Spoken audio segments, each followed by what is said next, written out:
Yes. So please help me welcome Kevin Graff. Kevin, welcome. It's really great to have you here with us today, and the floor is now yours. Thanks, Ali, and thanks everybody over at Vend. You guys have done a great job with this whole webinar series, marketing and getting this information out there. So thrilled to be a part of that. And to everybody that's on the line, thanks for taking the time out of what are no doubt busy days, because this is a worldwide event. I guess I have to say to some of you, good morning, you're just getting out of bed. Some of you, it's the middle of your work day. Others, hang in there, it's probably bedtime for you. But nonetheless, we've got a lot of stuff to be able to get through. And the first bit of good news that I've got for you is that I've actually bumped this up, but we told you it was going to be 21 proven tactics. We've actually moved it up to 28. There's just so much stuff that we know you can put into place in your stores to be able to drive sales and profitability. You know, it's really that simple. And the ideas that I'm going to share with you today are really what I call, it's kind of like low-hanging fruit. They're easy, practical things that you can do in your stores to really see sort of an immediate difference. Now, some of them take a little bit longer to put into place, but by and large, these aren't going to require you to invest in a lot of different things. They're going to be just things that you could and you should be doing in your stores. And when we think about this, the question that you've got to ask yourself is, how much more could you be selling in your store? How much more could you be selling? And I've been doing this for a long time. We've been doing this for about 27 years. We work with, great big retail chains with literally thousands of stores, and then some mid-sized chains with, 100 stores. And then we work with a lot of independents. And this applies to everybody. What I know is what I hope you recognize in your own store. And that is, you're leaving a lot of sales on the table every single day. And that's really kind of what drives our business. And hopefully that drives the potential that you see inside your own business.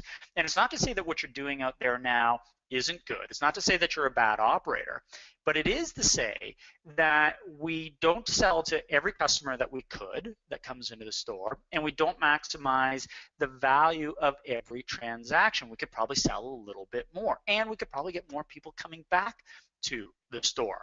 And that's what the drive is. I mean, we think about this all the time. I always go, how much more could you sell as a percentage?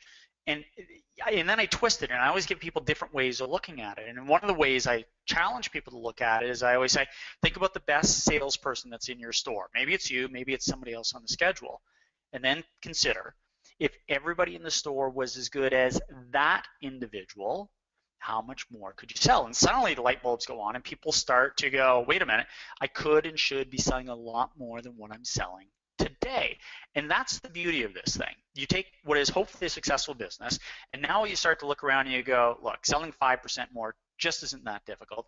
7, 8, 10, 15, 20, 25 in some cases. And we see this happen all the time. So I'm going to walk you through a series of different ideas for you to be able to put in place. I'm going to break these down in terms of different areas. I'm first going to talk about some staff management ideas. Then we're going to talk about things that you should be doing as the owner or the manager. We'll talk a little bit about some traffic building ideas. And then when we get to the end, I'm going to talk to you about some selling tips to be able to cover off. And as Ali was kind enough to mention to you, there is a white paper that's available. You can just click on the little PDF link that's in your little navigation screen. That'll download it for you so that you don't get carpal tunnel trying to write all these ideas down, because I understand I talk a little bit fast from time to time, and we've got a lot to do. So let's get started.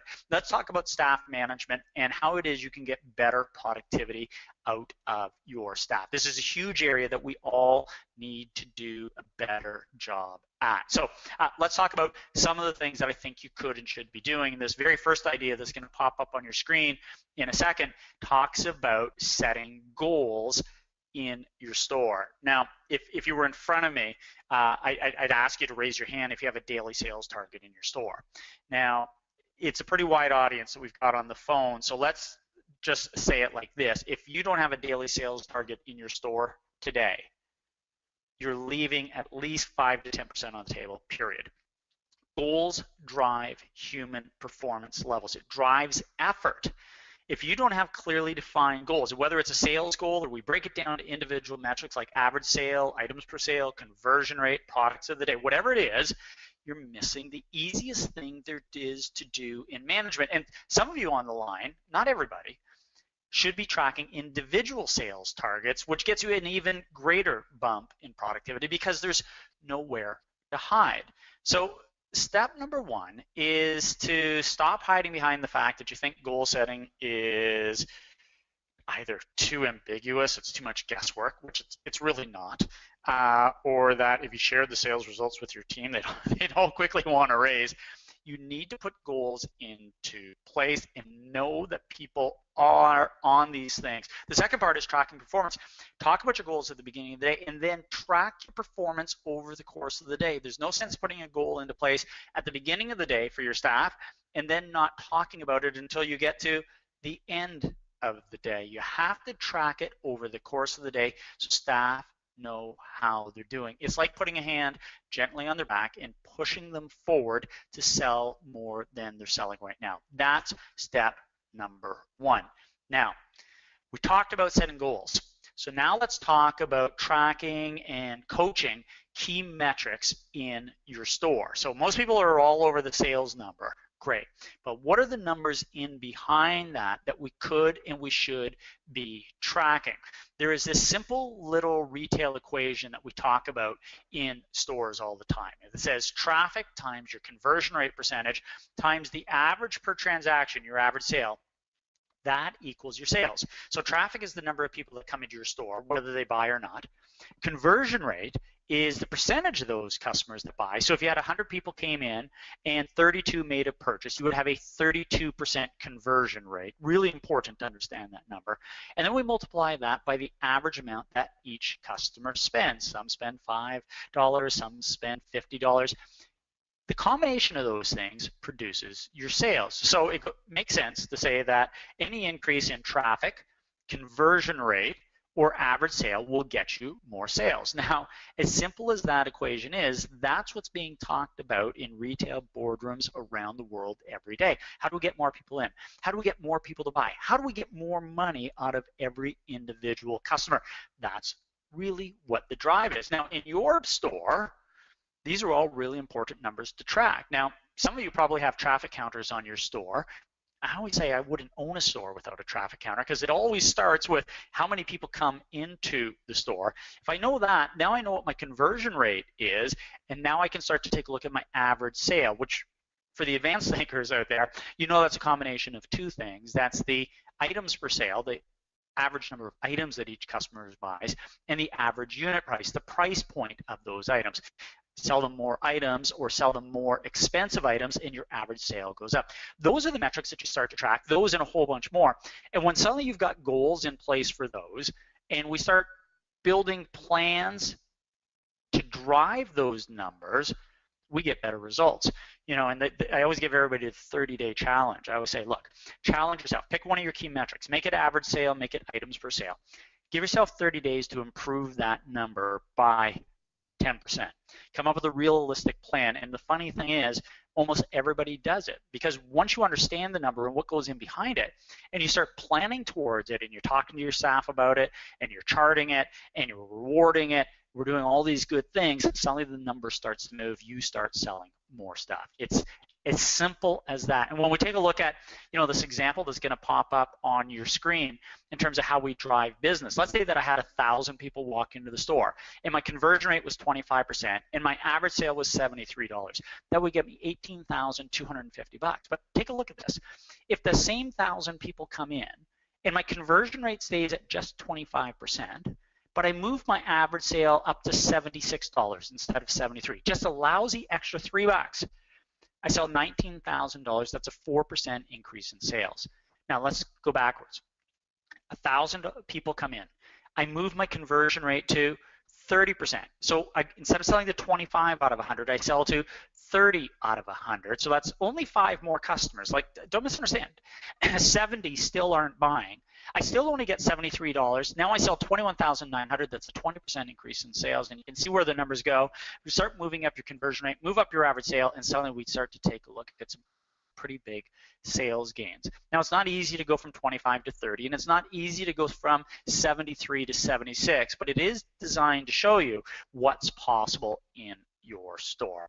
Okay, let's get off the numbers thing for a quick little moment. Let's talk about a really best practice that you have to have in place in your stores, and you have to be running shift starter meetings. Some people call them daily huddles, gear ups, morning meetings, 1-minute meetings, rally meetings. They're called all kinds of different things. Whatever they're called, this is the most important 2, 3, maybe 4 minutes of every shift. If you're not running shift starters in your store right now, you are in the definitive minority of retailers that are out there. Think about what we accomplish at a shift starter. We set goals for the staff so they know what's expected. We talk about performance from yesterday so that they either feel great, they get rewarded, excuse me, or they feel a better sense of accountability because now they have to try to come up with some ideas on how they could have improved performance. We provide them with a little bit of sales training. We give them a little bit of product knowledge. They know what the promotions are, and they all go out with a better sense of what's supposed to happen. And you can contrast that with the store that doesn't run shift starters, where people just come meandering in, and you know what the process is. They kind of go through the opening procedures, and they slowly get into the day. It's not effective at all. These have to run at the beginning of every shift, not just the beginning of the day, at the beginning of every shift. So if you have people coming in at 9, 11, 1, 3, and 6, it happens at the beginning. And we can show you a really simple way to be able to do that, but you have to get these things put in place in your stores. Now, if you want a free kit on how to run shift starter meetings, just send us an email. I'll send one off to you. There's no charge, there's no hook on this thing. They're simple. There's a form in there. We'll give you the instructions. Send us an email. I will gladly share that with you at no added cost. So get that email address down and you'll be all set. Okay, let's move on because we've got a lot of ideas to be able to get through. The next one, and it really relates to something that you're going to do in the shift starters, talks about PK training. That's product knowledge training every single day. What I want you to do is get everybody's product knowledge score up. Your customers are more knowledgeable and demanding, therefore your staff have to be more knowledgeable as well. You know, too often your customers walk in and they know more about your products than your staff do. So we've got to do a bit better job of product knowledge. And we could do some really big complicated things, but let's talk about the most simple thing you could do. Every day have a product of the day. And use it, the shift starter is the forum to be able to share this with your staff. Just rotate it around the store. Pick a product. Assign it to a staff to be able to explain it to the rest of the staff that day, where they talk about the key features and benefits of that product. They talk about how to sell it. They talk about what customers most likely to buy that product, what we add on to it, and what we switch off over to when it's not the right thing for the customer. 1 minute is all it takes. Now, at the end of one day, you've only gone over one product. At the end of the week, it's just 7. But you know what? At the end of 3 months, you've gone through 90 products. At the end of 6 months, you've gone through 180 products. And suddenly we get this pitter-patter going in the store that really starts to be able to drive product knowledge higher. It's the easiest thing to do, and it works really well. On the same training front, a minute of sales training every single day at the shift starter. Have a sales tip of the day. You know, at some point, I'm sure it's going to come up. Well, Ali mentioned, our online training. One of the things we do, we send out a sales tip every day to every one of our clients. That's just one of the things that we do. But imagine if you did a role play every day at a shift starter. Imagine if you talked about a different selling scenario. Imagine if you talked about a different add-on strategy. Imagine if you talked about the objection of the day and how to overcome it. Imagine how suddenly your staff start to think more critically about how it is they're dealing with your customers. You start to create, it's not the only thing you can do, but you start to create this sales culture in your store. You start to create this ongoing dialogue, this ongoing conversation of how your staff are selling to your customers. And when we do that, that's when we win. When we get to the end of this webinar, I'm going to come back and I'll talk to you about a lot more sales ideas that you could be able to put into place in your store that will really make a difference. But you've got to know that you've got to be doing this sales training all the time. All right, next idea. Let's start to run daily contests in our store. And you may not have to run one of these things every day, but let me tell you, you need to have something going at least once and probably twice a week in your store. For retail staff, working a 3-hour or a 6-hour or an 8-hour shift, working 5 days a week, you running a store 362 days a year, it's long. give your staff a reason to get a little more excited, and at the same time, you can encourage them to apply the right sales behavior. So if I'm looking to drive up items per sale, my contests reward adding on behaviors. So it's, they earn points, or they earn, chits for every 3 or 5 item sale that they make. If I'm looking to drive up the sale of more expensive products, I can put a contest together on that, right? So the contest can dictate the behaviors that you're looking to be able to encourage in your staff. And it's not hard to come up with these contests. I tell people this all the time. Sit down with a piece of paper, come up with 12 or 24 different simple little contests. And keep in mind, the best contests in retail are 1 shift long. I always say everybody's got ADD in retail out there, but it's like 1 shift long where the payout's at the end of the day. Now, come up with 12 or 15 or 20 of these things, put them on a calendar, and start to roll them. And when you get to the end, you just recycle these things and put them through again. And next thing you know, you've got this well thought out approach to running contests in your store that costs you next to nothing, but suddenly make working in the store way more fun, way more rewarding. So don't forget to put your contests in place. All right, moving on. Next tip is to offer a product of the day. Easiest extra $2 or $5 you'll ever get from any customer is at the point of sale. Once the customer's already committed to buying something from you, and they're up at the register, and their credit card's out, their cash is out, and your cashiers are suddenly selling the way they are supposed to be selling, it's the easiest thing in the world. It's the easiest thing in the world. Now, to make this work, though, you have to get the people who are working on cash to offer this product, to try to sell it. I talked about cashiers, their job is to sell. And depending on the structure of store that you're running, I say this to everybody, your cashiers are the cleanest form of salesperson that you have. It's just them and the customer. They're not just there to be efficient with, processing the transaction. Their job is to establish the relationship, to ensure the customer feels warm and fuzzy so they want to come back to your store, and to suggest product of the day. Give every cashier a goal, get a chart up in the back room, track how they're doing on these things, teach them the magic little words to be able to introduce it to the customer, come up with a little contest for the person that sells the most of these items, and the next thing you know, you drive up your average sale by 50 cents, 75 cents, $1.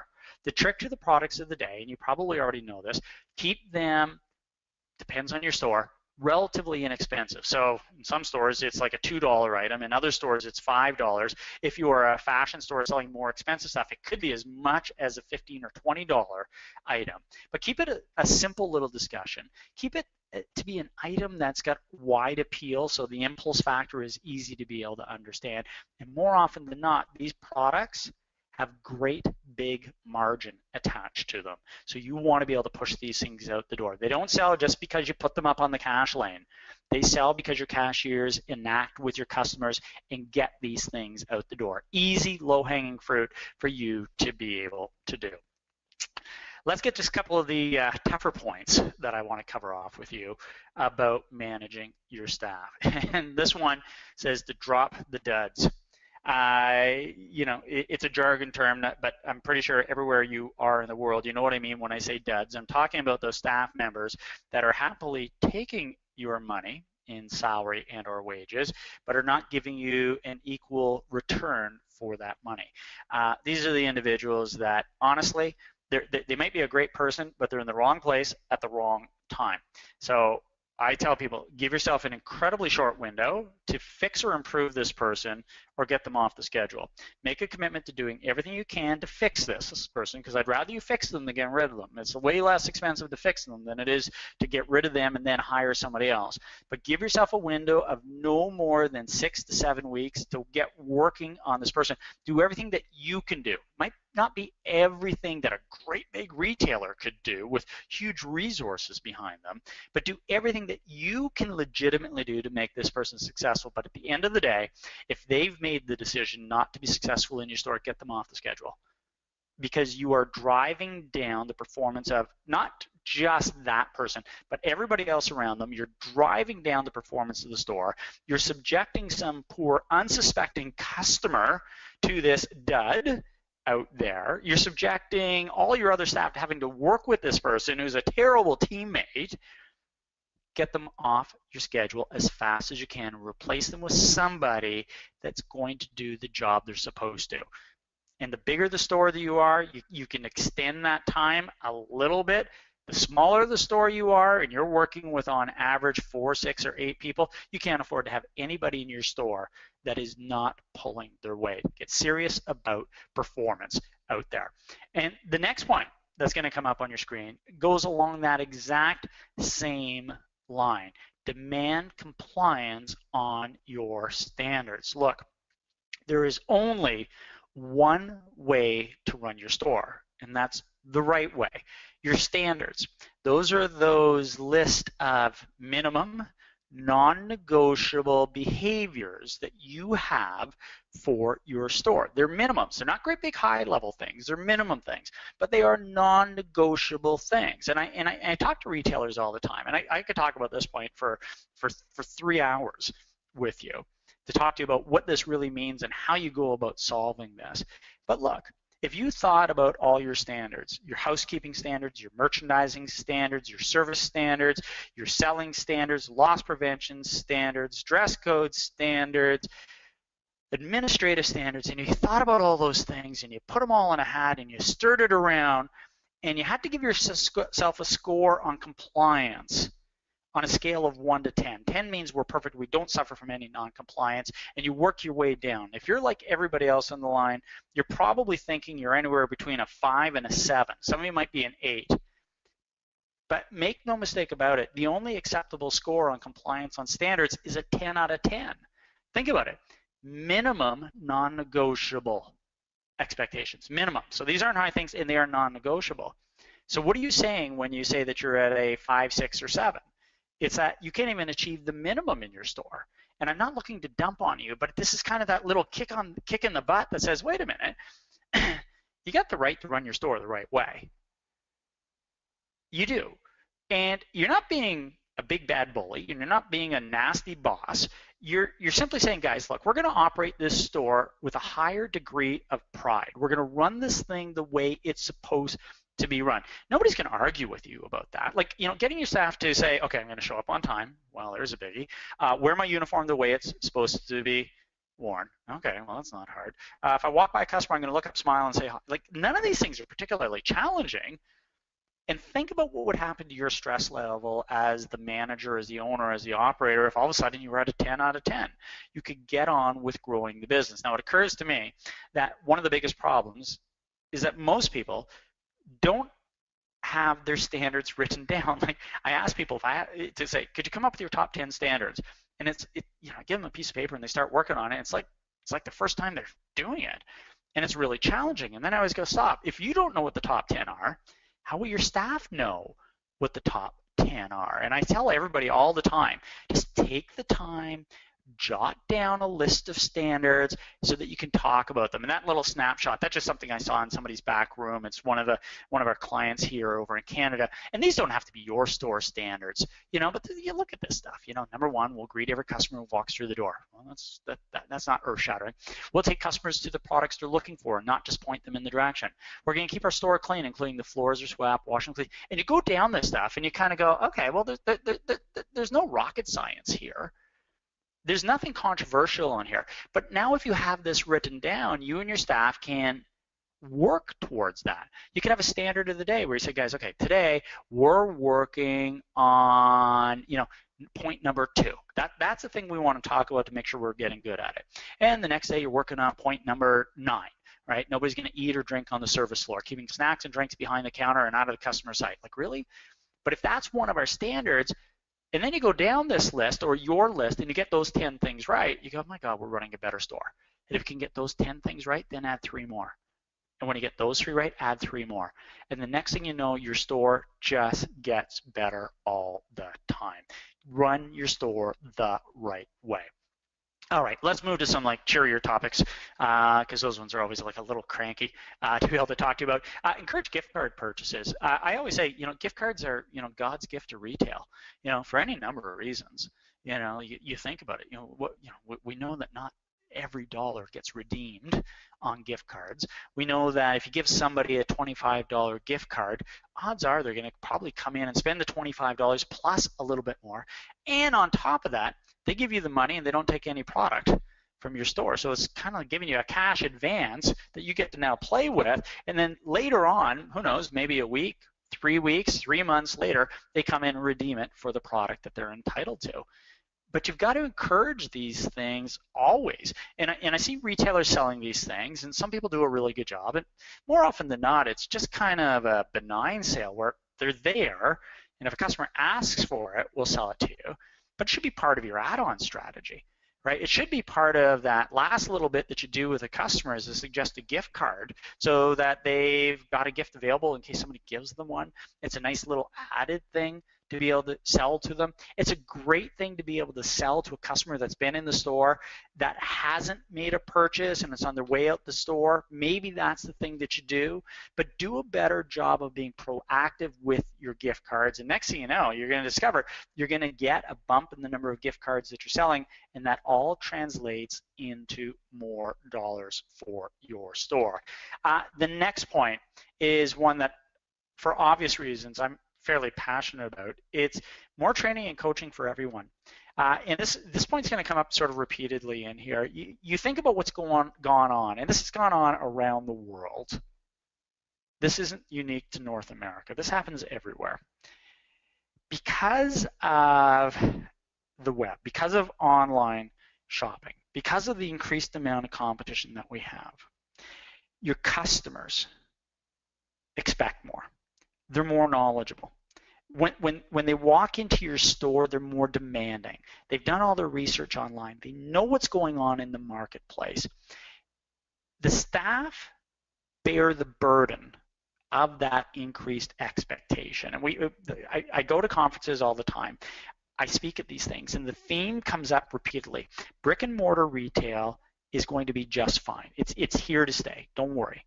However, to survive as brick and mortar, you have to perform at a higher level. As it relates to the point that I'm talking about now, it means that everybody that's going to be in that store has to operate significantly higher than they're performing right now. Store managers have to be way smarter, way more productive, way more efficient, way more systematic, provide a better work experience for the employees, and the staff have to be so amazing with their service, their sales skills, and their product knowledge. So that when now all of a sudden that customer comes in, yes, the merchandising has to be great. Yes, the music has to be great. Yes, the store design has to be awesome.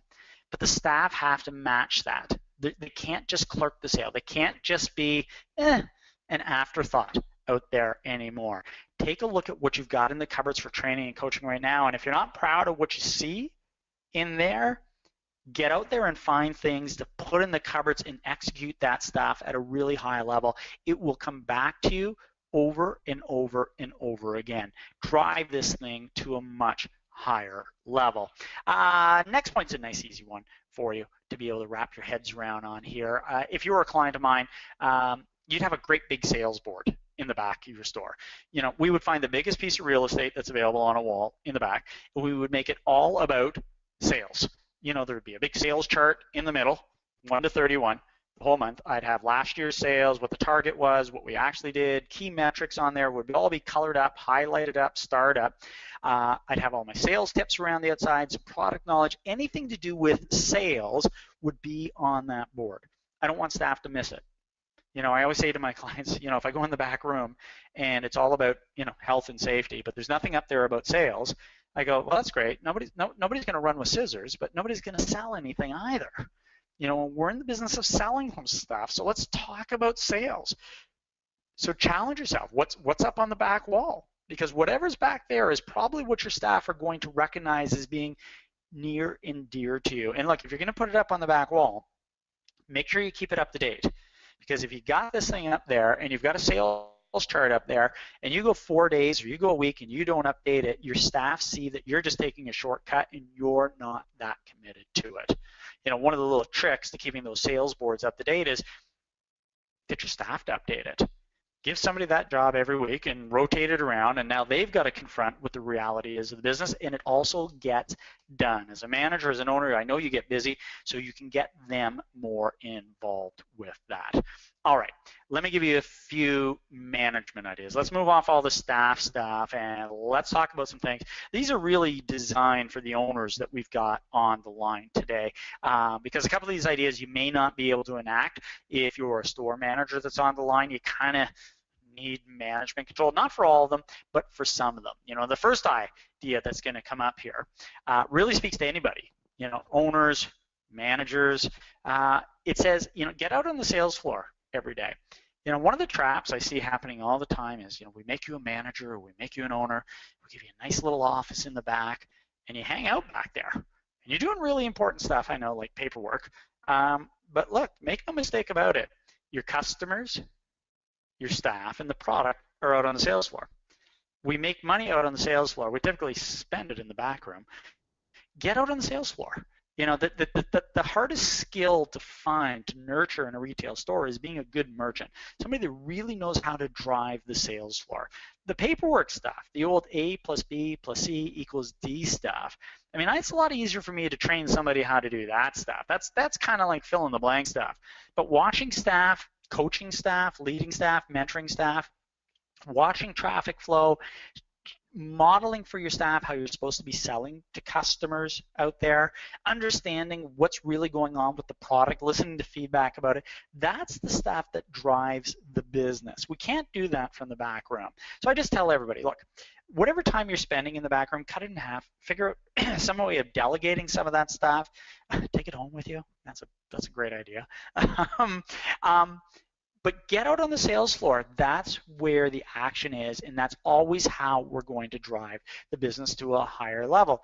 And to that same degree of getting out on the sales floor, you need to go out and shop the competition. You can't sit back in your store and operate in a vacuum. The level of competition out there is crazy. One of the great things about the internet is you can normally just log on to your competition site and see what they're at least talking to their customers about. That's great, but it's no substitute for actually walking down the hallway, driving down the block, and going and taking a look at the outside of their store. Don't be hesitant. Walk into the store, see what's going on.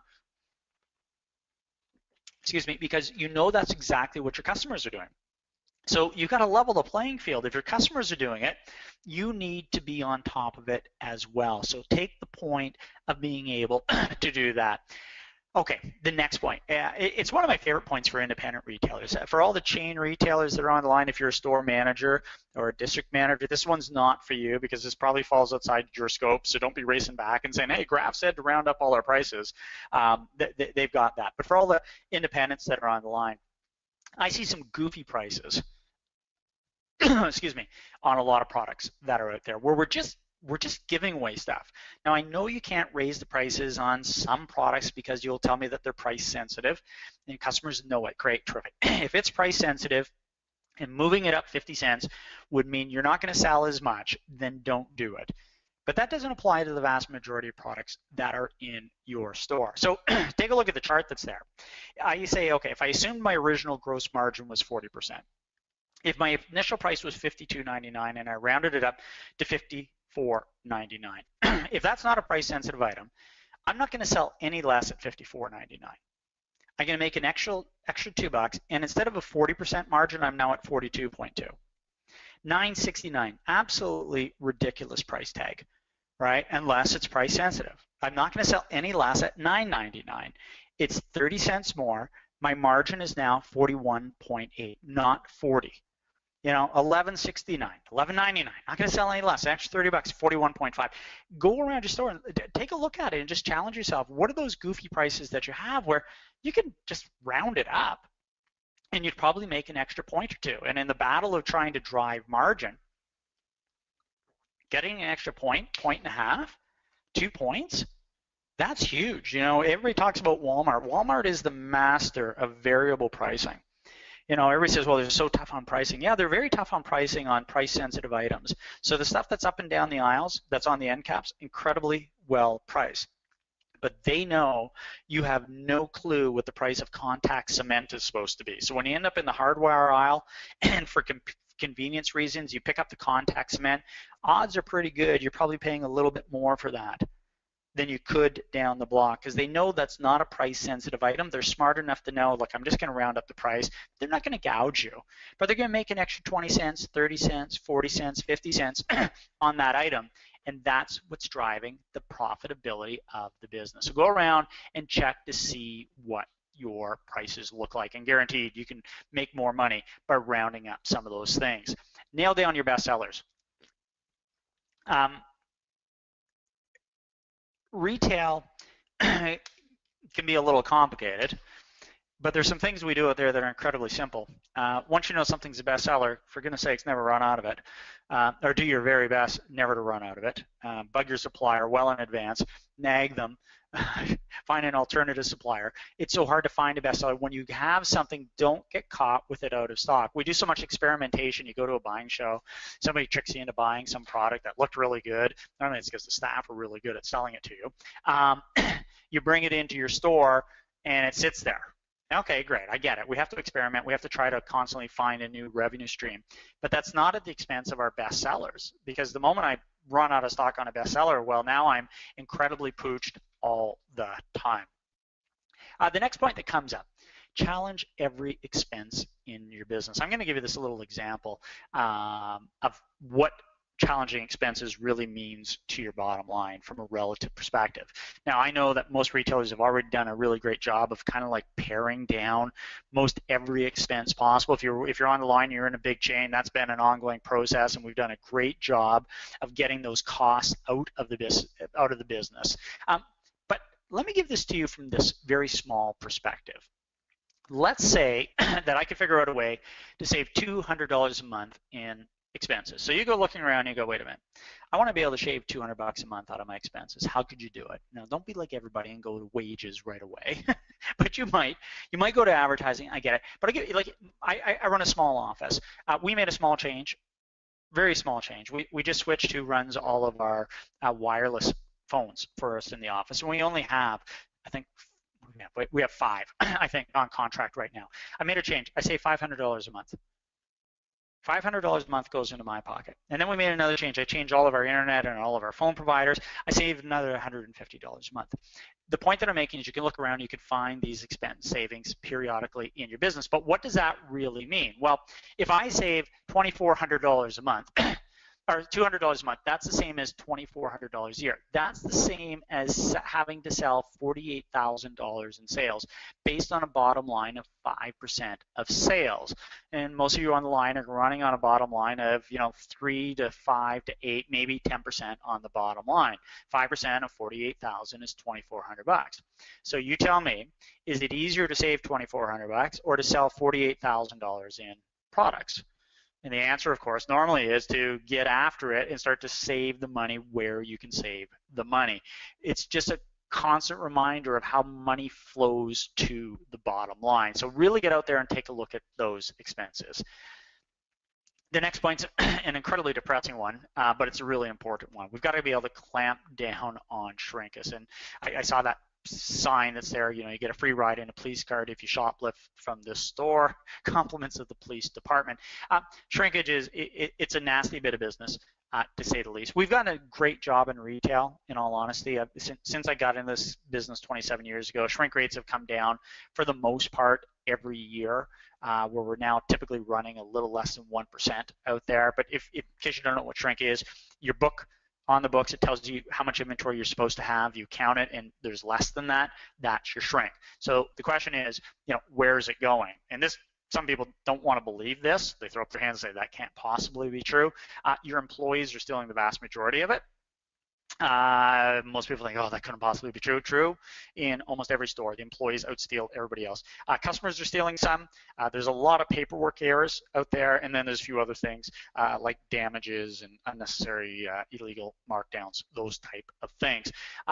So you've got to be able to, stamp this stuff out. And this isn't a loss prevention webinar. There's people out there that do it. We used to do this when we started our company a long time ago, and then we stopped doing it because it's just too depressing. Because I'm looking at staff and I'm thinking, well, you're stealing, and well, you might be stealing, and you might be stealing, and you start to look at it. But you can clamp these things down. There's some simple things that you can do to reduce employee theft. Clear garbage bags. No boxes go out unless they're completely broken down. 2 people have to throw out the garbage at the same time. Track voids and no sales by employee, because suddenly you discover that Susie's doing way more no sales than everybody else. Doesn't mean she's stealing, but it means she's opening that registered drawer for some reason that nobody else has to. So I want to know about those things. Track refunds by employee. Call back customers periodically about refunds. See if it was really a refund, because people like palm receipts all the time in stores. There's hundreds of ideas of things that you can do to drive this down, but you have to be able to get it down. The math on this stuff is really, really, really scary. If I gave you some assumptions to be able to work with as I go through this example, let's assume that we were running a $2 million store. So if I have a 1% shrinkage rate, that's $20,000 in losses. And let's assume that I have a 5% bottom line. Here's what the reality is. I need to generate $400,000 in added sales to cover that loss. If I'm losing $20,000, I have to generate $400,000 in sales to cover that loss. 5% of $400,000 is $20,000. And if that number doesn't move you to get serious about loss prevention and stamping this thing out, I don't know what will. All right, I gotta get moving because we still got lots of ideas to be able to get through, and I've got about a little less than 15 minutes to do it. So some of these are gonna go really, really fast. Traffic building ideas. The very first slide, I've actually jammed 5 points on this one slide, just because I think we could get through this a little bit quicker. If we want more traffic coming into our store, provide better service. That's obvious. You know what? Give me a good reason to come back to the store, because I really like you guys in the store. If you give me a mundane shopping experience, why would I want to come back? Great windows. Right? People are walking by, they're driving by. Your windows have to be amazing. Go and take a look at the leading retailers. Take a look at how great their windows. Take a look at how exciting their entire storefronts are. They're fresh, they're exciting all the time. Look busy in your store. You notice that when you're busy, you get busy. When nobody's in the store, nobody wants to come in the store. Stop hanging around the cash desk. Stop hanging out at the back of the store. Go up to the front of the store, put some product in the box, start taking it out of the box, look busy. Get on the phone, call your best customers.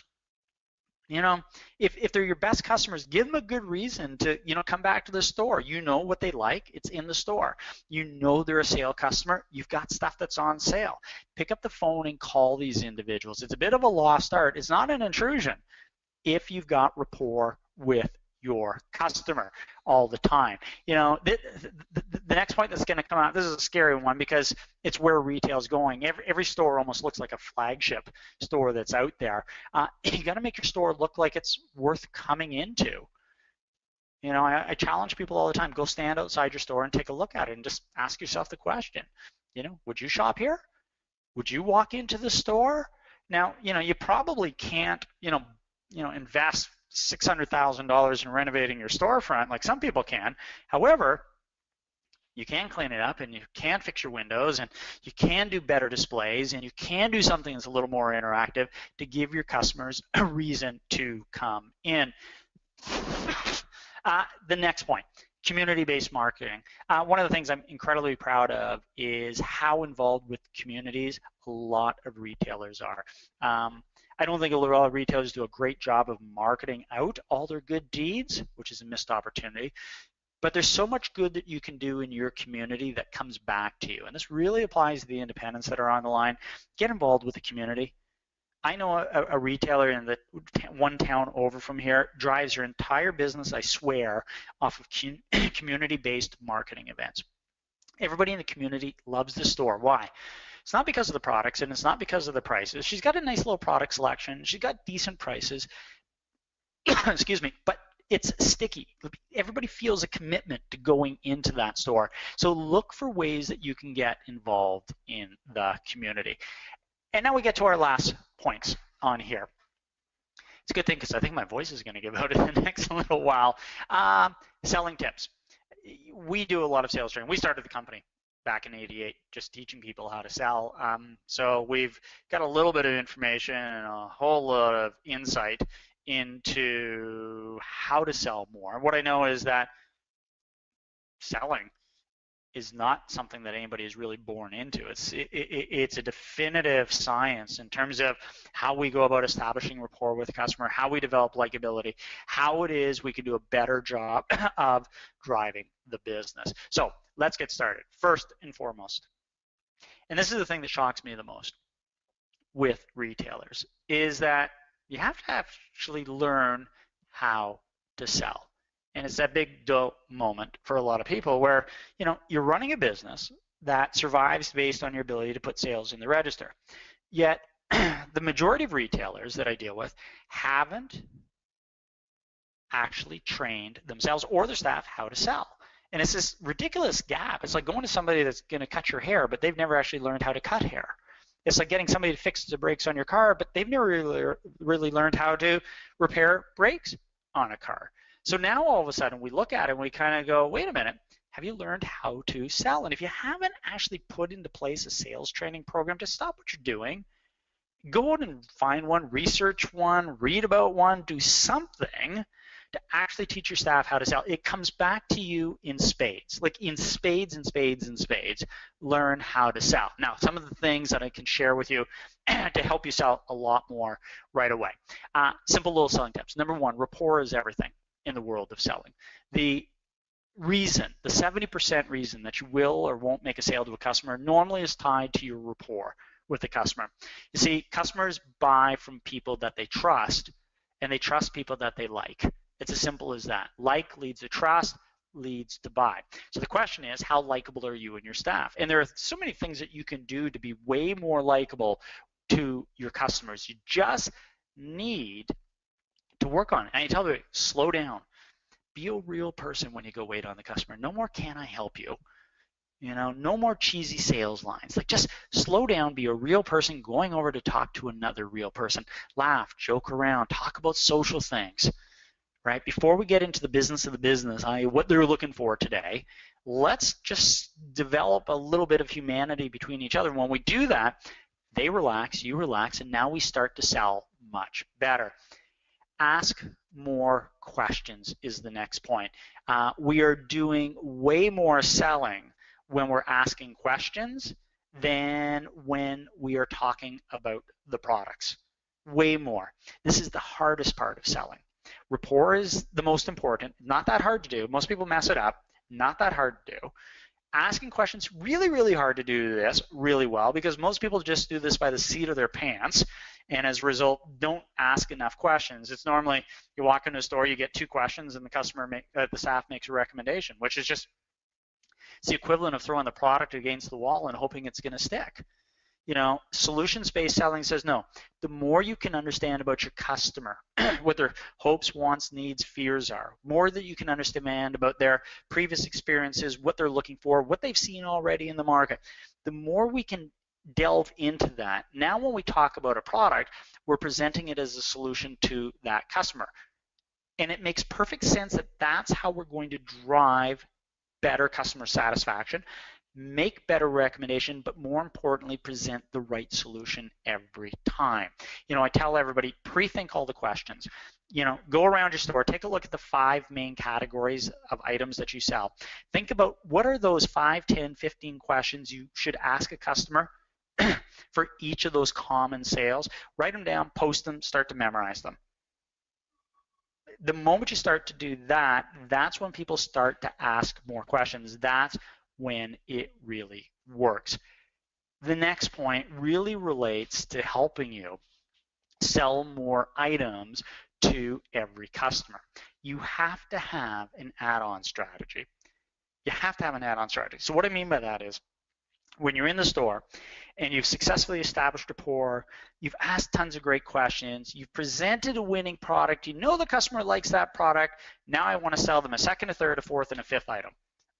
That's my add-on strategy. But it doesn't just happen. And then what I know is that if I give you a real clear strategy to follow when you're an employee, you'll do a better job of actually executing it. So I'm going to put up on the screen in a second an example add-on strategy. I'm not saying this is the one that you should use, but it gives you an example of what you could use on the floor. So I'm with a customer. First thing I want to do is trade them up to a higher priced item if it makes sense. This one is for a fashion store. Secondly, I want to be able to complete the look. So, you know, they're buying a pair of pants. Well, they're probably not just going to wear the pants. So they're probably going to need a belt. They're probably going to need a shirt, maybe some socks, right? Maybe a jacket to go with it. Like, it depends, but let's complete the look. Third, wardrobing. Again, fashion-related example, wardrobing. All right, so they got that pair of pants, sold them a shirt. You know what? This shirt over here would get you way more use out of those pants. That's wardrobing. So now I start to show you how they can get more use out of it. Fourth, promo items. So now I've sold them all the stuff that I possibly can. They got this great look going. They've got accessories to go with it. Promo items. I've got stuff on sale in the store. For goodness sakes, point out the stuff that's on sale. It works really well when we put something on sale, but it works great when the sales staff point it out. So now you're on the way to the cash desk. You point out to the customer, you know, we've got some great buys over on this rack. You may want to have a look in there. I think there's some stuff that you would see that you may actually like. And then finally, up at the cash desk, that's that product of the day. We have to have a sale item. Now you look at that 5 steps in there. If I work through 1, 2, 3, 4, 5 of those steps, I don't expect the customer to say yes at each one of those. But I know if I go through 5 of those, I'm probably going to get 2, maybe 3 yeses along the way. And now all of a sudden, I've got like a 4 or 5 item sale. If I just went through one add-on strategy on there, the odds of me getting that one add-on strategy, not so great. If I work through a bunch of things in a non-aggressive, customer-focused way, I'll do infinitely better. The next point, everybody's knocked off this little image out there, so we thought we'd knock it off. You have to have a sense of urgency, a greater sense of urgency in the store to actually make a sale. If you worked, you got to fight the complacency that happens in a store. So let me give it to you like this. Retail typically has a lot of traffic that comes into the store. We combine that with the fact that a lot of retail stores have a bit of a lower conversion rate in the store. So we go, if this customer doesn't buy, that's okay, the next customer probably will. And if that doesn't buy, the next one will, and the next one, and the next one, and the next one, and because we get all this traffic coming in. And what we go is, we say, no, we have to try a little bit harder, not aggressively, with every single customer in the store. We have to push it harder. We have to drive it a little harder. And we create that sense of urgency in the store when we put goals into place. We start to track and share results. We boost accountability levels. We put some contests into place. People get a little more excited about getting to a customer number one and actually trying a little bit harder to satisfy those customers' needs. You know, ignoring a customer is not a sense of urgency. Going over to a customer and going, if you need any help, I'll be right over here, is not a sense of urgency. Let's work on getting our staff to be more committed to going and making the sale. And the last point that I've got for you is that you've got to make work fun. You've got to make it really, really fun to be out there. If, you know, retail's supposed to be fun. If you're having fun in the store, that means your customers are probably having fun. If they're having fun, they're probably staying longer. They're probably buying more in the store. So look around your store. If you and your staff are not smiling and laughing all day long, it's broken. You need to fix it, right? This is kind of like your permission to just go out there and have some fun and to joke around, to include your customers in that fun. And when we do that, that's when we'll drive it. Whew, there we have it. That's 28 proven tactics to increase your sales and your profitability in your store. And as I said to you, that's all really kind of like low-hanging fruit, easy, simple ideas. Find 5, 6, 7 of those ideas that we went through, download the white paper, take a look at it, put them into place. Guaranteed you and your staff are going to start to be more successful. You'll start to sell more stuff in the store. Give me 60 seconds. I'm going to just tell you, just a tiny little bit about Graph Retail, and why retailers everywhere, and I mean everywhere, we work around the world, hire us. I mentioned to you that we've been doing this for 27 years and counting, and we just work with retailers. So to say we get retailer would be a bit of an understatement. We only do 3 things, and that's it, but we do 3 things really well. We teach salespeople how to sell a lot more. We teach store managers how to manage their staff better and to get better results. And we teach district managers how to manage a territory of stores, which is nothing like managing one store out there. And the other reason everybody hires us out there is we've got the leading online sales and management training system out there for retailers. It's what we call Graph Retail TV. Thousands of stores around the world use this. 1, because it works. 2, because it is incredibly inexpensive. Typically you can provide all the sales training you want for about $2 a day in a store. And that's it. All the management training you could ever want to teach your managers finally how to manage, all for about $2 a day. If you want to learn more about that, just go online. It'll pop up on your screen. If you go onto our website, graphretail.tv, not .com, but .tv, you can go surfing through the site. You'll get to this page. If you want to book a demo to see how it works and learn a little bit more about that, just fill out the little form that's there, click it. Mary Gordon, probably in my office, will be who's the one that you'll deal with. She's totally awesome. She'll just get you online and explain to you how it works, get you a bit of a demo. If it makes sense for you, great. It's just a way of being able to help you drive more business into your store. That's it. That's what I've got to say to you. So, Ali, let me bring it back over to you and see if we've got any questions. Great. Thank you very much, Kevin. It was a pleasure. So yeah, we do have a few questions that we'll be going over right now during the time that we have. So the first question that we had is, so if you are in a retail business, so for example, selling mattresses, where you only get about 2 to 5 customers a day and sometimes none, how do you keep staff motivated where the average tickets are typically higher than the average commodity? And can daily targets not be demotivating in that case? Yeah, it's a great question. We run into that a lot because we do work in that category. Low traffic environments, a little bit lower conversion rates. How do you keep the staff motivated? Let me answer first. Daily sales targets. No, they can't. I mean, can they be demotivating? I suppose if you're not setting them right, if you set them too high. Here's what we know. Weekly targets are more important than the day, and monthly targets are more important than the week. Doesn't mean we don't set daily targets, but it's just this process of, doing proper management when you put it into place, showing staff, here's what we need to do for the month. So to do that, this is probably what we need to do for the week. So let's just keep track of it as we go through the day. The process of keeping staff up there, it relates to that point of urgency. And that's that thing where if you're incredibly goal-driven and you're tracking performance and staff know they have to hit their sales targets, man, I'll tell you, when those 2 or 3 customers get in the store, the staff tend to hustle a little bit more to get to them and try a little bit harder because they know there's going to be a long lull before they see more customers coming into the store. We need to work with higher conversion rates. Therefore, and I say this all the time, staff in those environments need to be awesome at selling, right? Like there's a retailer here in Canada, country, their staff are typically terrific that when you walk in the store, all kinds of training, all kinds of orientation, all kinds of sales management process into place. When you walk in the store, I'm telling you, you typically get outstanding service and salesmanship. Great, awesome. Yeah, I definitely agree with that, and we have a few more questions for the time that we have here. So the second question is, so we are in a business where we get a lot of returns and exchanges. So how do we cut down on this? And is it a good idea to mention the return policy during a sale? Okay, returns and exchanges. Okay, so first and foremost, everybody on the line should have at this stage of the game a very liberal, very open-ended return policy.